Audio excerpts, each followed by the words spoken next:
In today's episode, we talk about why we started playing music, we answer your questions, and whatever else we want to talk about. I'm an anxious boy. I'm anxious. Mama said one day I will be great, but lately I've been making mistakes. Oh yeah. I'm an anxious boy. I'm anxious. I'm just an anxious boy. This is episode 2 of Turnaround Talks. I am Colton Smith. I'm Travis Mavitt. I'm Brock Barkus. And we are Turnaround. So guys, how's it going? It's going good. Going good. Pretty good. We are having a blast with these episodes. This is episode 2, and we're just getting started. So Had some microphone issues, but yeah, we had some microphone issues. But guess what? We're back. You can't stop us. Anyway, I want to talk about the beginning of why you started playing music. What's that story? Like for the very beginning? The very beginning. I think for me it was, my mom always told me that, when I was a baby or whatever, like I always loved the sound of the dryer, I guess. That like rhythm that it makes. And so they bought me this like little red drum set. It was like one of the Walmart ones, and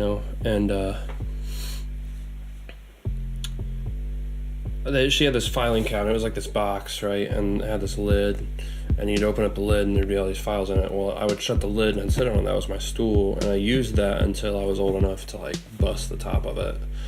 And I just fell in love with it. I fell in love with drums. I started lessons in first grade. Took lessons from first grade basically to my senior year of college, and I loved it. But somewhere in there, I think it was had to be the beginning of high school. I got a cheap keyboard. By then I had a nice drum set, and I got a cheap keyboard, and I started messing around with songs, and I learned like all the, the chords in the key of C, just like playing around. Mom and Dad had bought us these like little cheap, I don't know if they were cheap, but they were these little USB MP3 players, and on the end of it had a microphone. And I would prop that microphone up and I would record myself playing these songs that I would write, and started experimenting with it. And it really just kind of blew my mind because it opened up with because that keyboard had like strings and like pads, and it was like all these different sounds. And with the drum, like you hit the snare, it sounds like a snare. Like you can do like different stuff now, I know, in post, but it is what it is. You can't push a button and change it. And so for me, that opened up a whole new world, and I really started digging into like the possibility of writing and production and adding all these layers. Eventually they got me this new Casio that I finally just got rid of like a couple months ago, but like you could record 8 tracks on it, and so I could layer different sounds and record it and play it back to myself. And it was just like, I feel like as musicians, like especially writers, you have those moments that you either hear a song or you get a new piece of gear, and it just like feels like you enter this whole new world of creation. And for me, it was a definite point in my life that it did.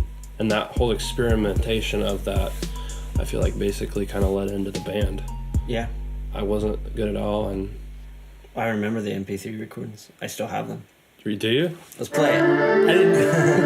I didn't know that we had started talking when I still was doing that. Yeah, because it was like, you were in a band playing drums, and I was in another band playing drums.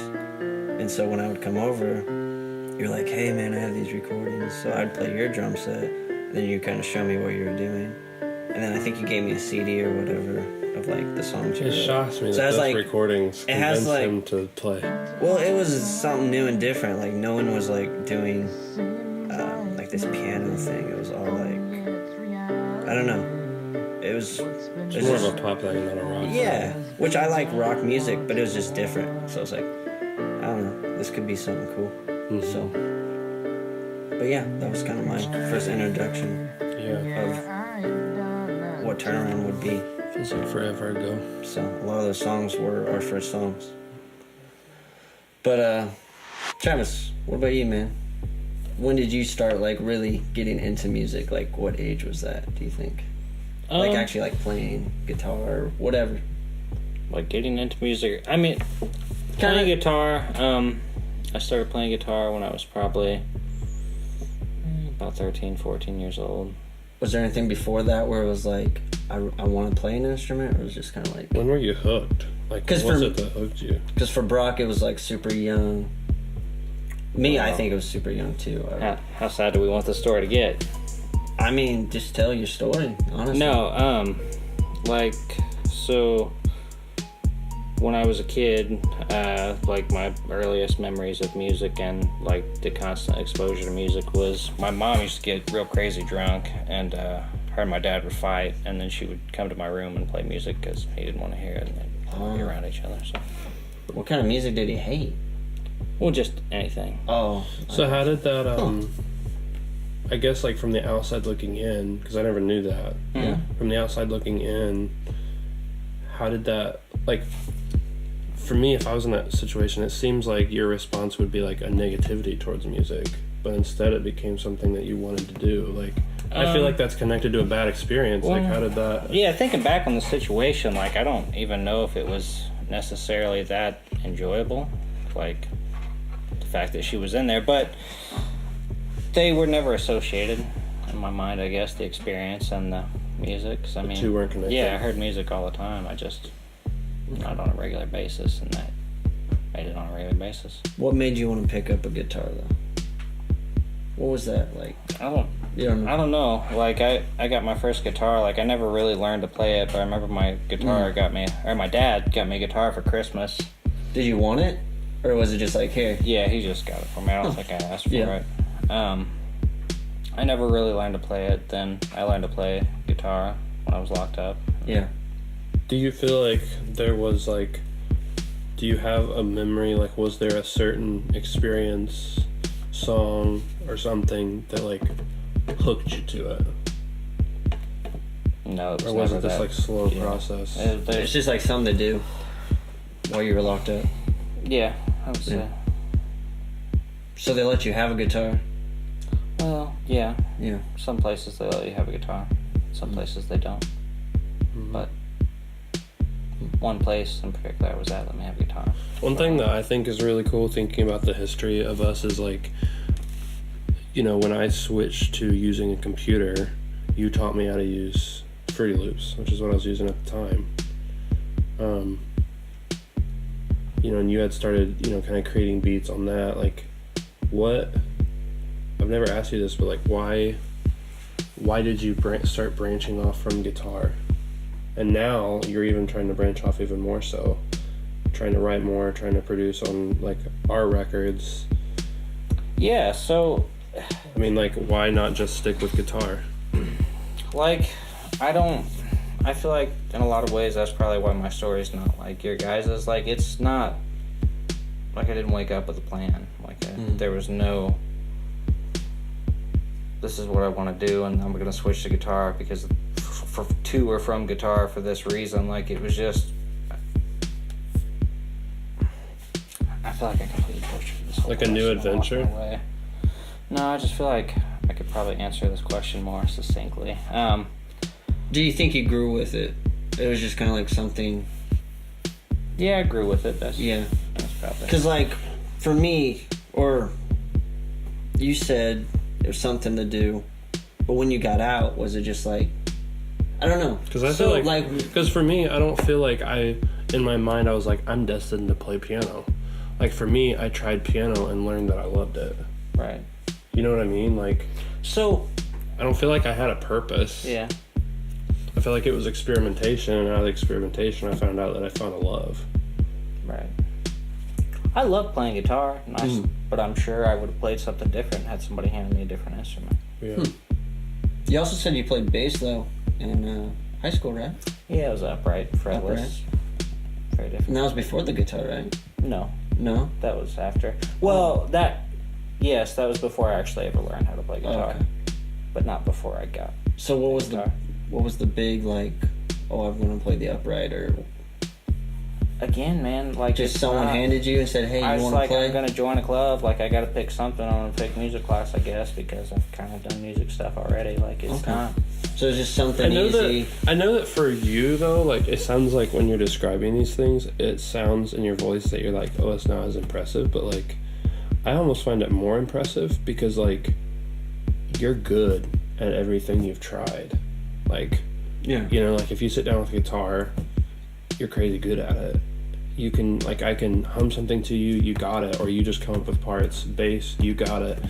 You know, producing, you got it. You know, making post effects on tracks, you got it, but you never had a teacher.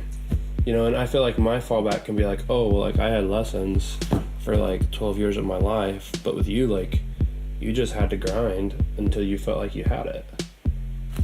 I feel like it's. That. I mean, I'm not. I guess I'm not discounting your story. Like, I think it's rather awesome. Here's, I think, the short of it is everybody wants what they don't have. Because I think all the time, I wish I would have had lessons and like this would have came. Like I would have had a plan and a vision. Like I feel like maybe I'd have been farther if I'd had a vision. Like if I'd have known what was going to happen. Like I started. Like the entire reason I started writing was not because I had any particular passion or a song in my heart. I just had to get out. Like it was purely logical. Like if I moved down to Nashville with these guys and they both die in a car crash, I need to be able to make music on my own. Like, and then I learned I loved it. Like it Right. happened that way. But like It's not just a job. most decisions, I think for me are like logical like that. I think like it happens. What do you think, C? How did it start for you? For me, I think it was similar to your story. Because when I met you, you were playing saxophone, so I guess like I never wanted to play saxophone. I wanted to play drums, but the band director at the time said, "There's too many drummers. I know my brother played saxophone, so he's like, I know your brother played saxophone. Why don't you play saxophone?" so you got looped in because it was like tradition, almost like family. Kind of, but like I wanted to play drums, and I thought, well, maybe if I play saxophone, I can switch to drums. But then later on, I just stuck to saxophone, and but like I feel like I always had like some sort of rhythm in me. Like when I was young, I was always like bouncing or like something, you know. I was just always hitting things with sticks and stuff. So like as you were, because There was no like a couple years reason. you played it in college. Yeah. So were you like the whole time you were playing saxophone? Were you like almost hating it? Kind of, yeah. Because my purpose was I wanted to be in music industry, or like that business side of it. And I felt like, well, my way in is going to be through the saxophone because of what I know the most at the time, as far as like reading music and stuff. So I was like, I'll do that. But then I was just like, I'm not really feeling this. I'd rather much just do the business side of it. And so, but for me, I think starting out is like I always wanted to play drums. Never could afford a drum set until like my 16th birthday. I was able to get one, and then I just like the whole learning process wasn't like I had a teacher. It was like, oh, you kind of play guitar, oh, you kind of play bass, you just want to jam around, see what happens. Oh, and you know, a month, let's book a gig. And it's like, okay, let's practice now. So it was like pressuring you to get better because you had to do this in front of people and not just, you know. Was there any kind of thoughts like, if I don't learn how to play the drums, I'm going to be stuck with an instrument I'll hate? Or did you not think of it like that way? Was no. it just like, I love it, I'm going to do it? Yeah, I was like, I love it, I'm gonna do it. And I think I like the idea of not being able to play music and not have a grade on it. Like, I like that. Like, let's be creative and let's have fun. Because I feel like the whole saxophone thing was like, you gotta do this right, read the music right. It wasn't creative. Like, I couldn't experiment with it, you know? So for me, playing saxophone, it's like I have to read what's on the paper. Drums, I'm just gonna jam and have fun, you know? Yeah. And that's what I fell in love with, is the idea of just expressing yourself and not feeling like a robot the whole time. Yeah. Even though structure can be good, but that was like my first experience of like, oh, that's cool. I made that beat. It wasn't, you know, written by someone and I copied it. I might have copied it from like, you know, something I heard, but for the most part, That's what I wanted to do. But I don't know. It's cool how like all the stories are so different. Yeah. Yeah, we're here together. As one. But how did we get together?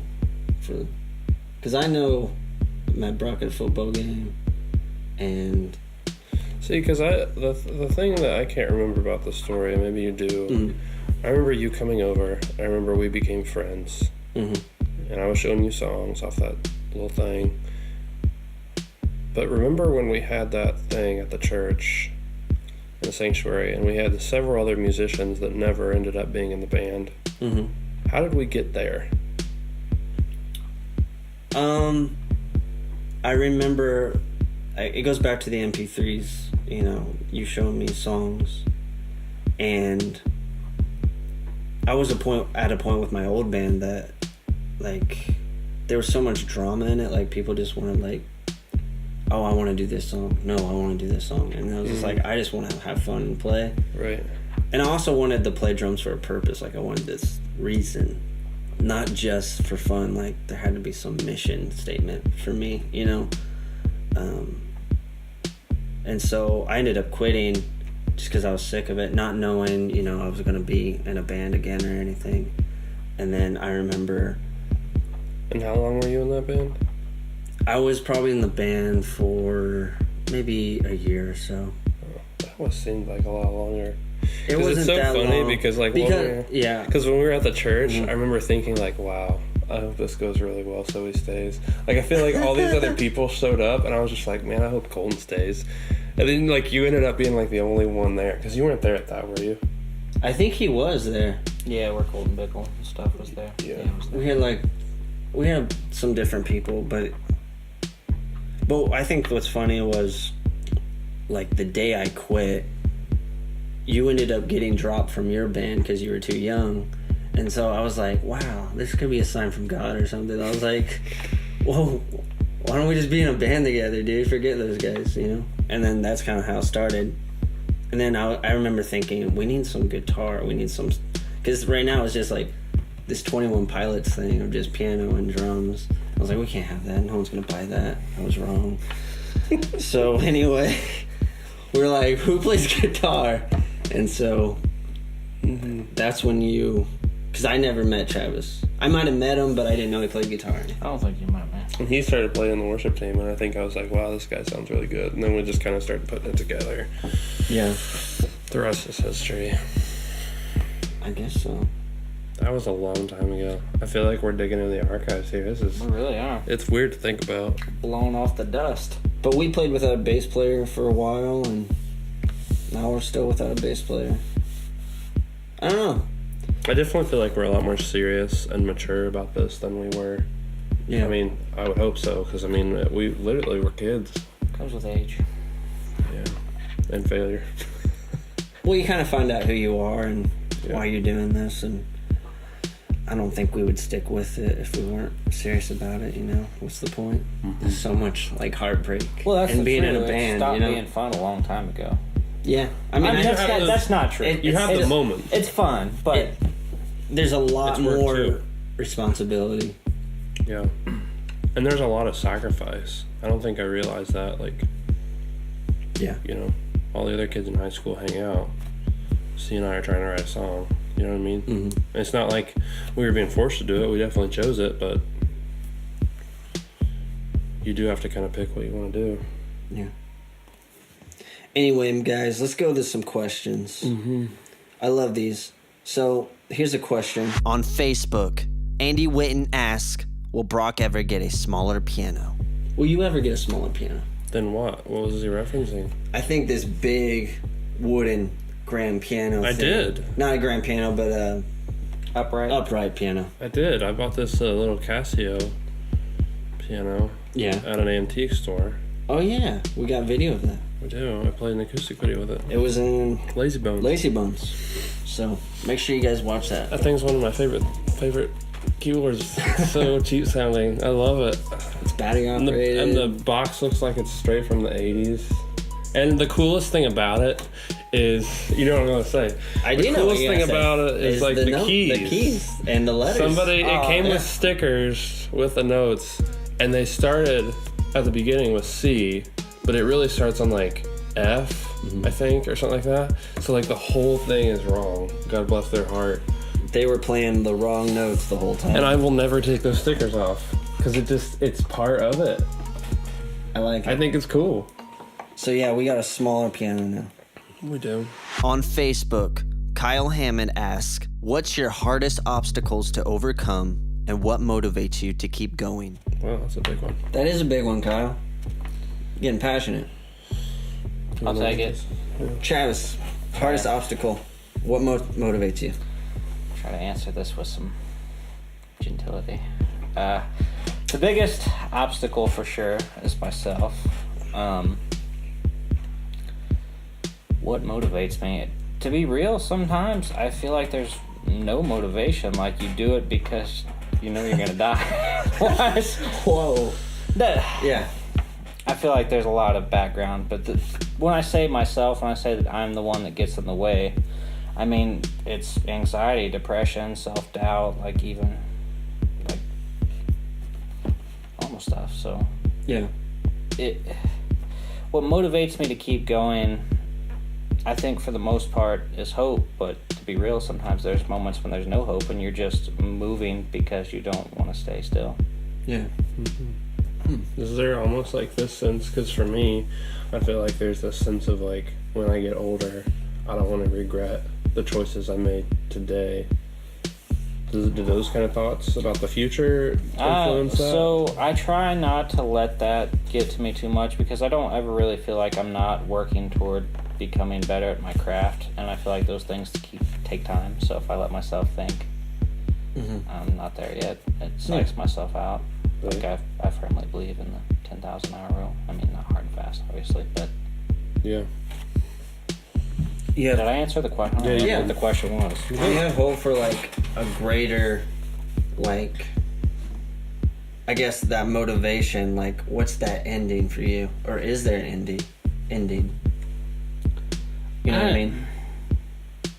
Or is it just I don't want to stand still? I gotta just go. Yeah, absolutely. Like I think about the ending, but the ending's not what motivates me. It's on just a regular I don't want to basis. stand still. It's more of the momentary progress that feels the best. Like You like the progress of it. That's good. Yeah. I enjoy the progress. You're getting better. Yeah. Yeah. I don't know. Yeah. It's the struggle. I mean, I think that's It's weird perfectly 'cause, normal. like sometimes the struggle is what is enjoyable. Anybody want to talk about some Eminem albums? The struggle. I'm just saying. Oh, everyday struggle. The show. No, I'm just talking about that. The struggle is useful. Like it's I got it. He raps better because I'm saying like go listen to the Marshall Mathers LP when like he was just making it and he was a kid with a bunch of angst, and anger and hatred. And now that he's an old man and maturing and starting to figure things out, like it's just he's making revival. I'm sorry, Em. I love you. I know you're gonna be watching this. I think that's true though, because I think it's hard to write for me lyrics if I'm in like a good mood or something. Like I don't have anything to talk about. Like I'm fine. Leave me alone. Like you know what I mean? Like I don't know. And if I have like this problem, it's like I gotta get this out, you know, or I have to figure out a way. Like everything that has been good has always come from something bad in a way. Cause it's like, how do I get out of that? And I'm like, oh, I got out of it. And you're like, you know what I mean? Like, oh wow, how'd you do that? I don't know. I don't know. That process of, like Travis said, not standing in that moment and just trying to make it out. I don't know. And then it's just kind of fun and be like, oh wow, yeah, got through it. All right. On Facebook, Kevin Joey Stockman asks, when will you be as big as you two? I don't think we'll ever be as big as you two because those guys are big, and So big. I don't even know who's bigger than you two at the moment. At the moment, or At the moment, as far as like career path, like I feel like everyone's kind of just, I see what you're saying. you know what I mean? Like, those guys have been the same members I feel like for for me, so long. Yeah, and I feel like for me, like, I know this isn't really part of the question, but like, I feel like my biggest thing that would be awesome would be able to, like, this would be my day job. Yeah. Like, I think Instead of I a could night care job? less about, like, if I can sell an arena. Like, it's like, I would love to be able to go to work by, like, playing music and talking to people and, like, helping them. You know what I mean? Like, Yeah. and I'm sure they would probably say the same thing. Like, I feel like that's just an extra cherry on the top. Like, Yeah. I don't know. They're all for And I hope helping for me people. it never becomes this, like, super competitive thing where I just, like, stare at the charts and hope I beat everybody. Like, for Right. me, it's more about the music. Yeah. You know what I mean? I think if you're too focused on winning, you're not going to create what's real. Yeah. You know, you're just going to make a coffee And I've been that's trying to be make- better than someone else. Yeah, and, like, I heard a podcast lately, or, I think it was last week or something. And this artist was, like, really putting me in my place, and I feel like a lot of other people that are probably listening to it. He was like, you are an idiot, especially as an independent artist, for thinking that this whole thing is a competition. You know, like, if you can't network and make relationships with other artists and learn from other artists, then you're not really playing the game very smart. And I feel like that was like a game changer for me, like such a huge lesson. I felt so humbled in the moment because it's like, geez, like there's so many talented people that I know, and instead of looking at them as somebody that I want to be better at, you know, if I look at them as somebody that I could learn from, like it really just changed the perspective for me. And it's like completely sidetracked. No, It was good. that's good. It was a good podcast. For sure. I think that's a good lesson for anybody that is doing anything, you know, pictures, painting, writing blogs, you know, learning from others or collaborating, making friends, Yeah. and not trying to be the best.